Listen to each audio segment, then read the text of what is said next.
Episode 73, Brigham Indicted, Rockwell Shoots, and Lucy Speaks. Welcome to the Hidden and Distorted History of the Church series, where we will be looking at the historical aspects of the Church of Jesus Christ of Latter-day Saints, also known as the Mormons. In this series, I will try and inform those unaware of the true facts of Mormon history. Recap. Last week, the Council of 50 actively debated plans to relocate the church beyond U.S. jurisdiction, weighing territories in Texas, Oregon, and California. News of Texas's annexation by the United States forced them to abandon it as an option. Brigham Young halted the Relief Society to consolidate control during rising tensions. The Quorum of the 12 called down divine vengeance on those responsible for Joseph Smith's murder, a sentiment that would find its way into temple ritual. Young openly declared the intent to settle somewhere near the Great Salt Lake. This week, Porter Rockwell guns down Carthage militia leader Franklin Worrell. Brigham Young vows to lead the Saints to Oregon or Vancouver Island. Lucy Mack Smith becomes the first, and for 143 years the only, woman to speak at General Conference. A Hancock grand jury indicts Brigham Young for counterfeiting, prompting a secret meeting of the 12. You do not want to miss this episode. Part 1. Porter Rockwell, the Destroying Angel. On September 16, 1845, Porter Rockwell murdered Franklin A. Worrell, a former officer of the Carthage Greys militia. Worrell had been in charge of guarding Carthage jail on June 27, 1844, when Joseph and Hiram Smith were killed by a mob, many of whom were Carthage Greys or acting under their protection. Accounts vary slightly, but the widely accepted version is that Rockwell shot Worrell near Hamilton, Illinois, widely believed to be retribution for Worrell's role in the killing of the Smith brothers. Worrell had been bragging about his involvement, and tensions were high in the region amid growing conflict between Mormon leaders and local militias. At the same time, Mormon leadership was already preparing for westward relocation. According to the Joseph Smith Papers Project, the armed mob pursued Backenstoss for nearly 2 miles before he came across Mormons, Orrin Porter Rockwell and John Redden, and requested their help. As the mob neared the sheriff and his new deputies and refused the sheriff's command to halt, Rockwell fired a single shot that struck Worrell in the chest and killed him. Worrell's death further incited anti-Mormon passions. Council of 50 Minutes, 1845. Worrell's killing was the subject of legal action. Sheriff Jacob Backenstoss, who had deputized Porter Rockwell, was indicted and formally tried for the incident. The trial was moved to Peoria County due to tensions in Hancock County, and Backenstoss was acquitted after claiming self-defense. Rockwell was also indicted, but no full trial followed in his case. He was detained and likely released due to lack of evidence or unwilling witnesses.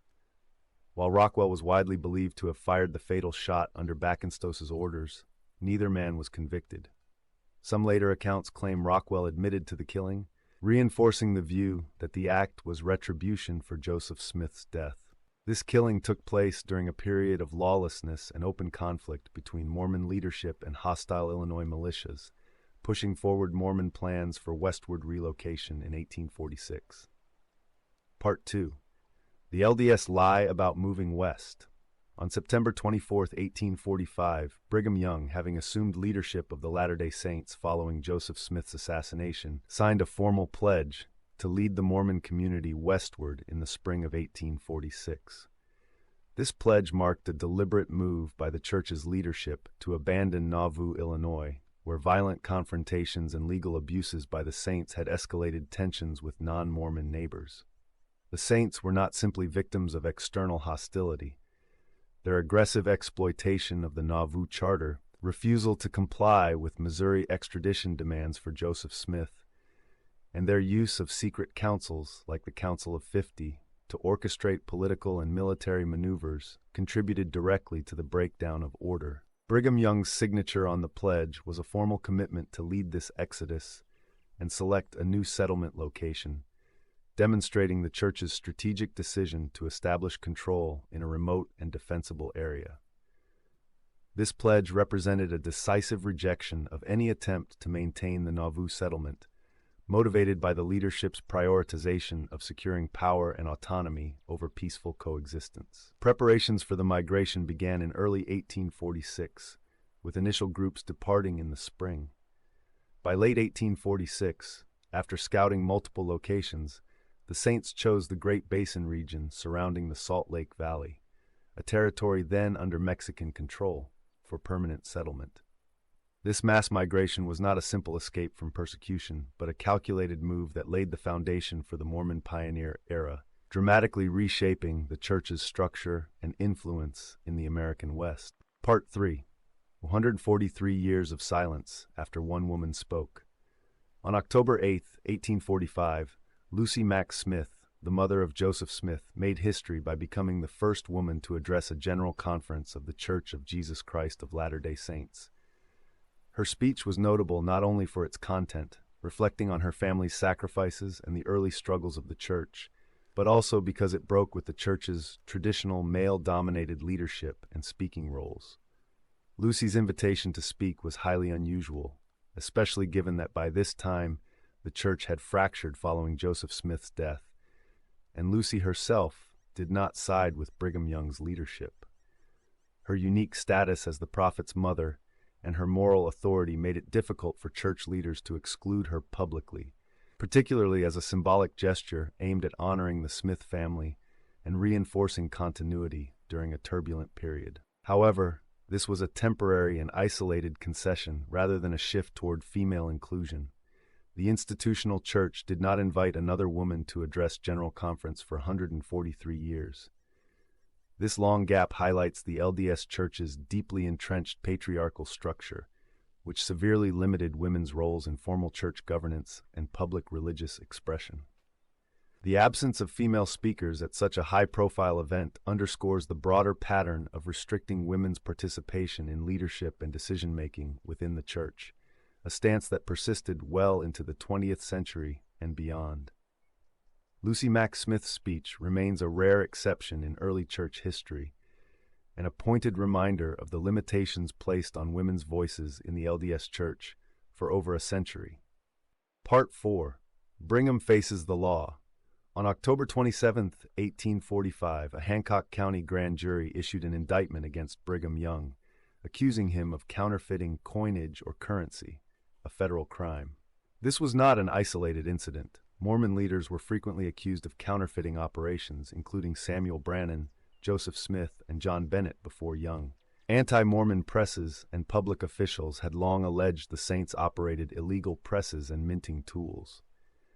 The 1845 indictment was tied to ongoing law enforcement suspicion that Mormon leaders were producing bogus coins and banknotes, especially after Joseph Smith's failed Kirtland Safety Society venture years earlier had tainted the church's financial reputation. However, the actual documentation and outcome of the 1845 charge are difficult to trace for one reason. Brigham Young fled Illinois shortly thereafter, along with most of the top LDS leadership, as the westward exodus intensified. This made any actual prosecution unlikely. He was never arrested, tried, or convicted on this charge. The indictment became yet another unresolved legal confrontation between Mormon leadership and Illinois authorities. There is no surviving court transcript, but the charge itself is confirmed by Hancock County court records and noted in Dan Vogel's sources, as well as later LDS critical historians who tracked Young's legal entanglements during that period. On October 31, 1845, LDS leaders declared in the Hancock Eagle and Warsaw Gazette that the Saints would leave Nauvoo at the appearance of the first vegetation, signaling an early spring 1846 departure. This public statement was not a voluntary retreat, but a carefully crafted announcement designed to control the narrative as mounting legal troubles, indictments, militia threats, and escalating violence made Nauvoo untenable. Church leadership, including Brigham Young and the Council of 50, had already been planning a mass exodus westward for months. The phrasing tied the departure to the natural cycle to obscure the harsh reality that the Saints were effectively being forced out by hostile non-Mormon neighbors and civil authorities. The announcement aimed to mask the collapse of Mormon political and social power in Illinois and to present the migration as orderly and righteous. preserving leadership authority and minimizing panic. Contemporary sources from that week illustrate the tense atmosphere. The Hancock Eagle, November 4th, 1845, reported on the saint's announcement, but also reflected widespread suspicion and hostility among non-Mormon residents, many of whom viewed the exodus as an overdue removal rather than a voluntary move. Private letters from Illinois residents expressed frustration over ongoing Mormon legal violations, including the misuse of the Nauvoo Charter and continued militia intimidation. Correspondence among LDS leaders from late October and early November 1845 shows detailed logistical preparations for the migration, confirming that the first vegetation declaration was a public facade, not a spontaneous decision. In December 1845, the Nauvoo Temple was dedicated and opened for use by the Latter-day Saints. This occurred as the Mormon community was preparing to leave Illinois under growing legal and social pressure. The temple's completion marked the height of Mormon efforts to entrench their religious and social authority in Nauvoo, even as their political power and control over the area were collapsing. The dedication drew large crowds of church members despite increasing tensions and indictments against leaders. On December 11, 1845, Brigham Young convened a meeting with the Quorum of the 12 Apostles, following a tip from Samuel Brannan regarding pending counterfeiting indictments targeting Mormon leadership. This meeting occurred just over a month after a Hancock County grand jury had formally indicted Young himself for counterfeiting coinage or currency, a serious federal offense linked to long-standing suspicions surrounding Mormon financial practices. Brigham Young's December meeting with the 12 was a critical strategic response to these mounting legal threats. The discussion centered on how to handle the indictments amid the rapidly deteriorating political and social climate in Illinois. With hostility from local officials and mobs escalating, and with numerous indictments pending against top leadership, the meeting underscored the precarious position of the LDS hierarchy. This meeting, prompted by Brannan's warning, reveals the tense atmosphere within the church leadership as they confronted legal jeopardy while simultaneously organizing their mass migration westward. It highlights the intersection of criminal allegations, internal church strategy, and the collapse of Mormon authority in Illinois, elements often glossed over in sympathetic accounts, but crucial to understanding the turmoil leading up to the saints' departure. I hope you learned something new. Smash that like button, hit subscribe, and follow for more no-fluff, ex-Mormon content that cuts through the faith-promoting fog. Please watch for future videos, and thank you so kindly for watching. This is the Ex-Mormon Informant signing off for the day.